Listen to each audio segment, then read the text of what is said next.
Hello everyone, फिर से हम एक नए टॉपिक की यात्रा शुरू करते हैं। टॉपिक है नाइट्रिक एसिड। नाइट्रिक एसिड भी एक इम्पॉर्टेंट टॉपिक है जेई और नीट दोनों के लिए।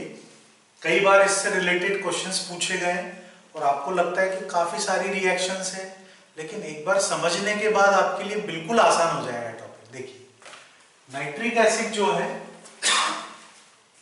ये स्ट्रॉन्ग ऑक्सीडाइजिंग एजेंट है। अब ये कैसे पता चलेगा कि स्ट्रॉन्ग ऑक्सीडाइजिंग एजेंट है?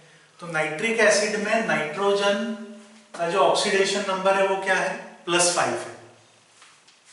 नाइट्रोजन का एटॉमिक नंबर होता है 7, कॉन्फ़िगरेशन होता है 2,5।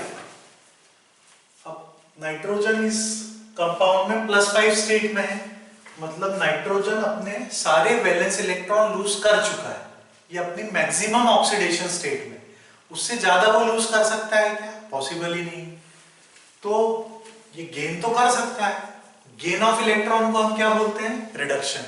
और जो इलेक्ट्रॉन गेन करता है उसको क्या बोलते हैं? Oxidising agent.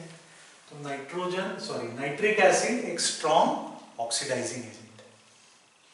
अब देखिए, जो नाइट्रिक एसिड है वो कंसंट्रेटेड मीडियम और डाइल्यूट मीडियम दोनों में अपनी ऑक्सीडाइजिंग प्रॉपर्टी शो करता है। ये दो रिएक्शन बहुत ही इंपॉर्टेंट है। यदि इन दो रिएक्शन को आप याद कर लेते हैं तो आपको इस पूरे टॉपिक में कहीं भी प्रॉब्लम नहीं आएगी। कैसे? देखिए, कंसंट्रेटेड नाइट्रिक एसिड ये डिकम्पोज होता है वाटर, NO2 और नेसेंट ऑक्सीजन। और डाइल्यूट नाइट्रिक एसिड डिकम्पोज होता है वाटर, नाइट्रिक ऑक्साइड और नेसेंट ऑक्सीजन। तो आपको डिफरेंस समझ में आ रहा है? कंसंट्रेटेड नाइट्रिक एसिड से मिल रहा है NO2, नाइट्रोजन डाइऑक्साइड, और डाइल्यूट नाइट्रिक एसिड से मिल रहा है नाइट्रिक ऑक्साइड। तो जहां भी कंसंट्रेटेड आप लेंगे तो क्या लिबरेट होगी? NO2।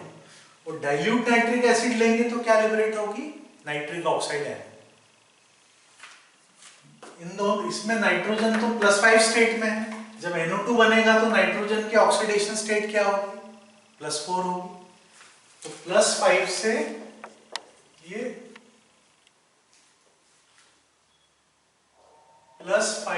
कन्वर्ट हो रहा है +4 में। पॉजिटिव चार्ज डिक्रीज हो रहा है, मतलब रिडक्शन हो रहा है। और यहां पर +5 से कन्वर्ट हो रहा है ये +2 में। इतना समझ में आया? अब देखिए, ये नॉन मेटल को भी ऑक्सीडाइज करता है, कंपाउंड को भी ऑक्सीडाइज करता है और मेटल को भी ऑक्सीडाइज करता है। तो सबसे पहले हम देखते हैं नॉन मेटल के ऑक्सीडेशन में क्या बनेगा। तो नॉन मेटल को डाइल्यूट नाइट्रिक एसिड ऑक्सीडाइज नहीं करता है।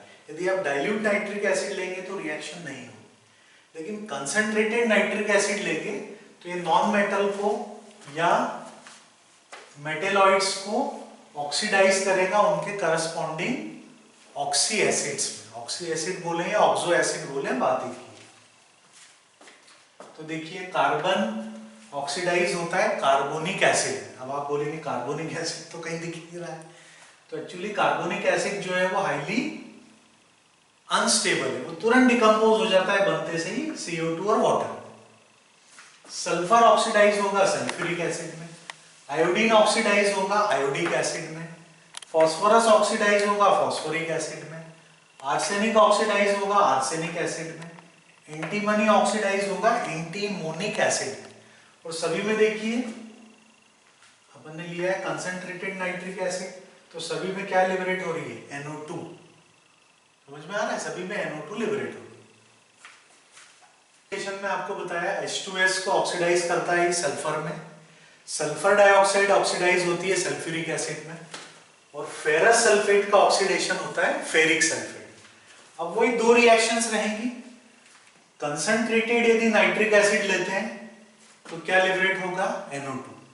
H2S तो सल्फर में ऑक्सीडाइज हो जाएगा, उसके अलावा मेन आपको ध्यान देना है NO2 लिबरेट होगा। और डाइल्यूट नाइट्रिक एसिड लेंगे तो H2S तो वही सल्फर में ऑक्सीडाइज होगा, लेकिन लिबरेट होगी नाइट्रिक ऑक्साइड NO। यही बाकी में भी रहेगा। देखिए, SO2 सल्फ्यूरिक एसिड में कंसंट्रेटेड नाइट्रिक एसिड के साथ SO2 ऑक्सीडाइज हुआ सल्फ्यूरिक एसिड में, और HNO3 ये रिड्यूस हो गया NO2। तो कंसंट्रेटेड के साथ NO2 लिबरेट हो गई, और डाइल्यूट लेंगे तो SO2 तो सल्फ्यूरिक एसिड में ऑक्सीडाइज हुआ और नाइट्रिक एसिड रिड्यूस हुआ नाइट्रिक ऑक्साइड। जो आपने सबसे पहले समझा है वही याद रखना है। कंसंट्रेटेड में क्या लिबरेट होगी बोलिए, NO2 नाइट्रोजन डाइऑक्साइड, और डाइल्यूट में क्या लिबरेट होगी, नाइट्रिक ऑक्साइड NO। कंसंट्रेटेड में NO2, डाइल्यूट में NO। क्लियर है? तीसरा एग्जांपल भी देख लीजिए।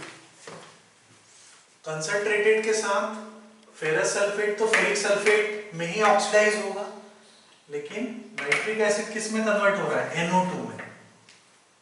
और डाइल्यूट के साथ फेरस सल्फेट से वही फेरिक सल्फेट बन रहा है, लेकिन नाइट्रिक एसिड का रिडक्शन हो रहा है NO। ये भी पूछा जा सकता है आपको, देखिए कि 1 मोल HNO3 कितने मोल फेरस सल्फेट को ऑक्सीडाइज करेगा। ये वैसे रेडॉक्स वाला पार्ट है, तो 2 मोल के लिए 2 मोल है, तो 1 मोल के लिए क्या हो जाएगा, 1 मोल। और यहां देखिए 2 मोल ऑक्सीडाइज कर रहे हैं 6 मोल फेरस सल्फेट को। 2 मोल ऑक्सीडाइज कर रहे हैं 6 मोल को, तो 1 मोल कितने मोल को ऑक्सीडाइज करेगा, 3 मोल को। समझ में आया? इसके अलावा बचता है अपना ऑक्सीडेशन ऑफ मेटल्स। तो मेटल के ऑक्सीडेशन में सबसे पहले अपन डिस्कस कर रहे हैं पेसिविटी। पेसिविटी मतलब इनएक्टिव होना। तो कुछ मेटल्स जैसे आयरन, क्रोमियम, निकल, एल्यूमिनियम, कौन कौन से, आयरन, क्रोमियम, निकल, एल्यूमिनियम, ये इनको यदि आप कंसंट्रेटेड नाइट्रिक एसिड में डीप करते हैं तो ये अपनी नॉर्मल एक्टिविटी लूज कर देते हैं और इनएक्टिव हो जाते हैं, यानी पैसिव हो जाते हैं, मतलब फर्दर फिर रिएक्ट नहीं करते। तो ये होता है, इन मेटल का ऑक्सीडेशन कर देता है नाइट्रिक एसिड। जो मेटल ऑक्साइड बनता है उसकी एक लेयर आ जाती है मेटल की सरफेस पर, और वही लेयर इसको फर्दर प्रोटेक्ट करती है, रिएक्ट नहीं करने देती। तो फिर से एक बार शॉर्ट में रिवाइज करते हैं। HNO3 स्ट्रॉन्ग ऑक्सीडाइजिंग एजेंट है। कंसंट्रेटेड में ये क्या लिबरेट करेगा, NO2। डाइल्यूट मीडियम में लिबरेट करेगा नाइट्रिक ऑक्साइड। यदि आप नॉन मेटल का ऑक्सीडेशन करते हैं तो डाइल्यूट नाइट्रिक एसिड की रिएक्शन नहीं होती है, लेकिन concentrated nitric acid non metal को ऑक्सीडाइज करता है करस्पॉन्डिंग ऑक्सी एसिड। कार्बन से कार्बोनिक एसिड मिलना चाहिए, लेकिन कार्बोनिक एसिड हाईली अनस्टेबल है, तो वो तुरंत बनते से डिकम्पोज हो जाता है CO2 वाटर। बाकी सब में आप देखिए, सल्फर का ऑक्सी एसिड सल्फ्यूरिक एसिड मिलेगा, आयोडीन का आयोडिक एसिड, फास्फोरस का फास्फोरिक एसिड, आर्सेनिक का आर्सेनिक एसिड, और एंटीमनी का एंटीमोनिक एसिड। और सब में क्या लिबरेट हो रही है, NO2। तो ये सब ऑक्सीडाइज हो रहे हैं ऑक्सी एसिड में, और नाइट्रिक एसिड रिड्यूस हो रहा है NO2। क्लियर है?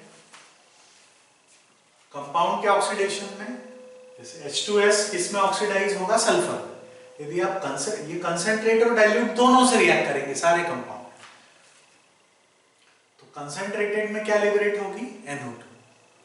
डाइल्यूट में क्या लिबरेट होगी, नाइट्रिक ऑक्साइड। यही तो बस याद रखना, यही पूछा जाता है क्वेश्चन में। सल्फर डाइऑक्साइड का ऑक्सीडेशन होगा सल्फ्यूरिक एसिड। यदि कंसंट्रेटेड नाइट्रिक एसिड लेंगे तो लिबरेट होगी NO2, और डाइल्यूट नाइट्रिक एसिड लेंगे तो लिबरेट होगी नाइट्रिक ऑक्साइड NO। समझ में आ गया? फेरस सल्फेट का ऑक्सीडेशन होता है फेरिक सल्फेट में, वही कंसंट्रेटेड के साथ क्या मिलेगा, NO2। डाइल्यूट नाइट्रिक एसिड लेंगे तो क्या मिलेगा, NO। तो उसके अलावा आपको बताया था क्वेश्चन क्या पूछा जाता है कि 1 मोल नाइट्रिक एसिड कितने मोल फेरस सल्फेट को ऑक्सीडाइज करेगा। तो 2 मोल, फाइनल बैलेंस इक्वेशन देखिए, 2 मोल के लिए 2 मोल है, तो 1 मोल के लिए 1 मोल। यहां पर डाइल्यूट मीडियम में 2 मोल के लिए 6 मोल है, तो 1 मोल के लिए कितने होंगे, 3 मोल। समझ में आया?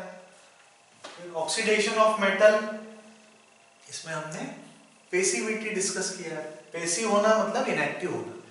तो आयरन, क्रोमियम, निकल, एल्यूमिनियम, ये कंसंट्रेटेड नाइट्रिक एसिड में आप डीप करके रखेंगे तो ये अपनी नॉर्मल जो एक्टिविटी वो लूज कर देते हैं, पेसिव हो जाते हैं। ये क्यों होता है, क्योंकि नाइट्रिक एसिड इनको ऑक्सीडाइज करता है, मेटल ऑक्साइड बनता है, उस मेटल ऑक्साइड की लेयर आ जाती है इन मेटल्स के ऊपर। जैसे आयरन का ऑक्सीडेशन होता है Fe3O4 में, ये मिक्स्ड ऑक्साइड है, फेरस ऑक्साइड और फेरिक ऑक्साइड का मिक्सचर है ये, इसको बोलते हैं फेरो-फेरिक ऑक्साइड Fe3O4। समझ में आया? अब इसका जो सेकेंड पार्ट होगा उसमें हम लोग डिस्कस करेंगे बची हुई मेटल के ऑक्सीडेशन की रिएक्शन।